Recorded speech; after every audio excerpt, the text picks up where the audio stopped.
There came a day when Moses' mother took that little boy she had nursed and brought him back to Pharaoh's daughter. And from then on, Pharaoh's daughter raised him as her son. Now remember, Moses was a Hebrew. His people were slaves in Egypt. But while other Hebrew boys were growing up under Pharaoh's taskmasters, Moses was growing up in Pharaoh's own house. The little boy, who by Pharaoh's command wasn't even supposed to live, was now being raised right there in Pharaoh's palace. And that's where Moses spent the first 40 years of his life. Acts tells us Moses was learned in all the wisdom of the Egyptians. He grew up learning the ways of Egypt. He knew palace life. He knew the world of Pharaoh. But Moses also knew he was a Hebrew. One day, when Moses was about 40, he went out where his own people were. Outside that palace was a very different life from the one Moses had grown up living. His people were working under heavy burdens with Egyptian taskmasters over them. And while Moses was out there, he saw an Egyptian beating one of the Hebrews, one of his own people. Moses looked one way, then the other. When he saw nobody around, he stepped in. By the time it was over, the Egyptian was dead, and Moses hid what happened in the sand. The next day, Moses went back out. This time, he saw two Hebrew men fighting with each other. Moses tried to stop them, but one of them turned to Moses and asked who made him a prince and a judge over them. Then he made it clear he knew what Moses had done the day before. Moses was afraid. Somehow, word had gotten out. What he thought he'd hidden in the sand wasn't a secret anymore. And before long, Pharaoh heard about it too. Moses knew he couldn't stay in Egypt, so he got out of there and headed to the wilderness. He left Pharaoh's house behind. He left Egypt behind.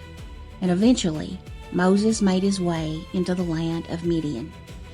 Out there in the wilderness, he stopped beside a well and sat down. Before long, 7 women came to draw water for their father's flock. They filled the troughs and started watering the sheep. But some shepherds came along and drove them away. Moses got up and helped the women, then watered their flock for them. When they got home, earlier than usual, their father asked, "How is it that you're come so soon today?" And they told him, "An Egyptian delivered us out of the hand of the shepherds." An Egyptian. That's what they thought Moses was. Their father asked what they'd left the man out there, why they left him out there, and told him to go get him. Moses stayed in Midian. In time, he married one of the man's daughters, Zipporah, and they had a son. And the man who had grown up in Pharaoh's house settled into a completely different life. Moses became a shepherd. Year after year passed. The palace was gone. Egypt was a long away. And Moses probably never thought he'd see Pharaoh again. But when we look back at Moses' life, we can see something he couldn't see while he was living it. Those years in Egypt wasn't wasted. Everything he grew up learning in the palace, God could use. And those years Moses would spend tending sheep in the wilderness weren't wasted either. Because one day, Moses would need to know Egypt. And he would need to know the wilderness. He just didn't know it yet. I wonder how many times we've looked at part of our own lives and thought, what in the world was that for? Maybe it was something we learned years ago that we hadn't thought about in forever. Maybe it was a place we never thought we'd be. Maybe it was a season that seemed to have absolutely nothing to do with where we thought our life was headed. Moses couldn't see the whole picture either. He couldn't see if the inside of Pharaoh's palace. And he sure couldn't see it sitting out there tending sheep. But God could.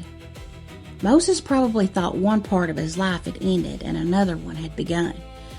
God knew they were connected, because there would come a day when that shepherd would leave Midian and walk right back into Egypt and stand before Pharaoh.